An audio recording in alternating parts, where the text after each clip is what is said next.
और बढ़ते हैं 6 दिसंबर 2023 का दिन है। जल्दी जल्दी इतिहास के पन्ने खंगालेंगे हम।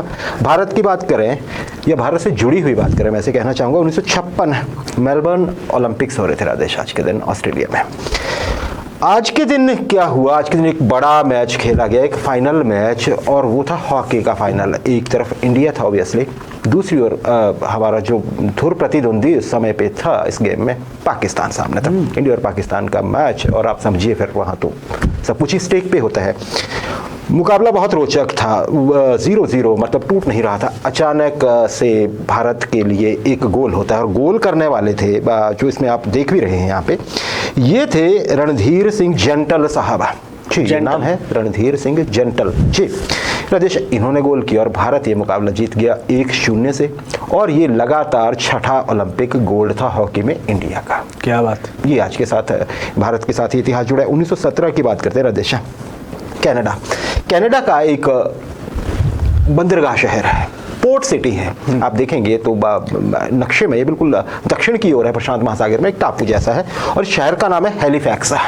पहले मैं ये आपको मैंने बता दिया। यहाँ पे हुआ क्या वो मैं आपको थोड़ा सा ऐसे बताना चाहूँगा कि सुबह के 9:04 हुए थे वहाँ की घटनाएं, लेकिन उससे थोड़ा सा पीछे रिवाइंड करते हैं। एक जहाज खड़ा था राजेश यहाँ पे, शिप लोडर शिप था, इसका नाम था ईमो फिश। ये जो था ये इस नॉर्वे का शिप खड़ा हुआ था यहाँ पे, इससे सामान उतरना था जी। इसी समय एक और शिप आता है फ्रांस का, जो न्यूयॉर्क से एक्सप्लोसिव लेके और हथियार लेके और ऐसी ही वस्तुएं लेके जा रहा था फ्रांस। अब फ्रांस उसने जाना था देखिए, लेकिन वॉर्ड्यू में जाना था उसने फ्रांस के, लेकिन रूट उसका ये था कि वो सीधा नहीं जाएगा, पहले कनाडा जाएगा, हैलिफैक्स जाएगा और उसके बाद फिर वॉर्ड्यू जाएगा।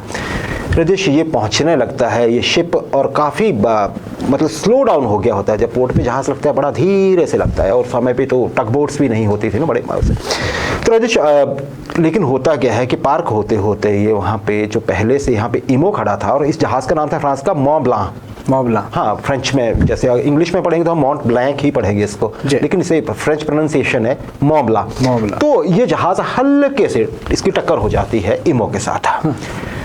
और उसकी स्पीड क्या थी मैं ये बता देता हूँ कि लगभग 1.25 किलोमीटर प्रति घंटा की स्पीड से, मतलब बहुत धीरे से टच हुआ। लेकिन अब क्या था, जहाज के जो मॉन्ट ब्लांक था इसके नीचे के डेक में रखे हुए थे, ये इसमें केमिकल का नाम राजेश ये बताऊं, बेंजोल रखा हुआ था। बेंजोल क्या होता है? बेंजीन और टॉल्वीन का एक मिश्रण होता है, जो कि आप ये कहिए कि कोलतार से निकलता है, लेकिन ये थोड़ा एक्सप्लोसिव टाइप का होता है। कैसे मैं बताता हूँ राजेश। जैसे जहाज टकराया, जो नीचे कंटेनर रखे हुए थे इसके बैरल्स थे, उनमें से लीक हुआ ये, और उसके वेपर्स बन गए, इसका भाप बना जो कि ज्वलनशील था। टक्कर के साथ चिंगारी, क्योंकि लोहा लगा हुआ था, और इसने पकड़ ली आग। ये घटना हुई 8:45 पर सुबह, और 9:04 पर एक बहुत बड़ा धमाका होता है राजेश। इतना बड़ा धमाका पृथ्वी पर कभी भी मनुष्य की वजह से नहीं हुआ था। ये सबसे बड़ा धमाका था। इतना बड़ा, शहर का 1/4 हिस्सा साफ राजेश, जो एकदम धमाके से, या फिर जो उसके बाद जो मटेरियल उड़ के लोगों पे गिरा या बिल्डिंग्स गिरे जी। इसमें एग्जैक्ट फिगर है 1782 लोगों की तुरंत मौत हो गई। 1782 लोगों की मौत, और 9000 बुरी तरह से घायल हुए राजेश।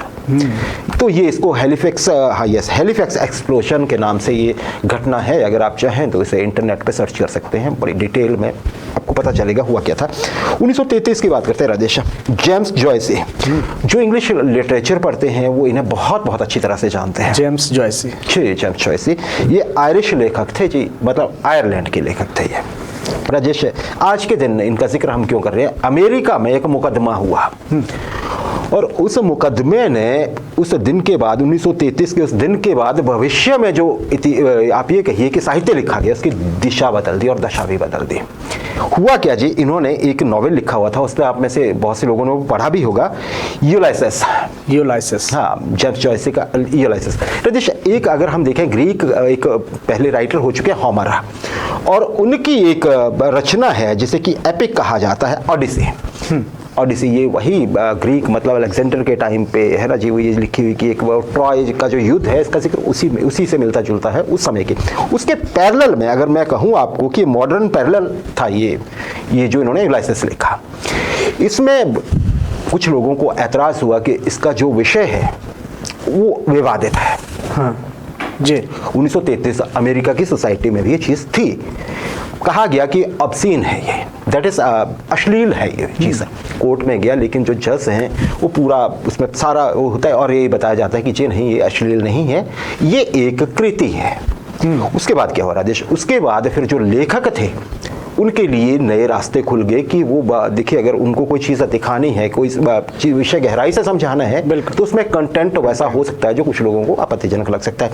अब फिर देखिएगा आप, जो 1955 में राजेश, उसके बाद बहुत से लोगों ने हो सकता है आपने वो पढ़ा हो, अगर आपने ललिता को पढ़ा हुआ है। ललिता एक नॉवेल का नाम है और ये लिखा था व्लादिमीर नाबोकोव साहब ने। ये रशियन अमेरिकन राइटर थे ललिता। मतलब फिर वैसा भी लिखा गया और उसे भी एक्सेप्ट किया गया। तो ये आज के साहित्य की बात, आप जेम्स जॉयस को देख रहे थे अभी।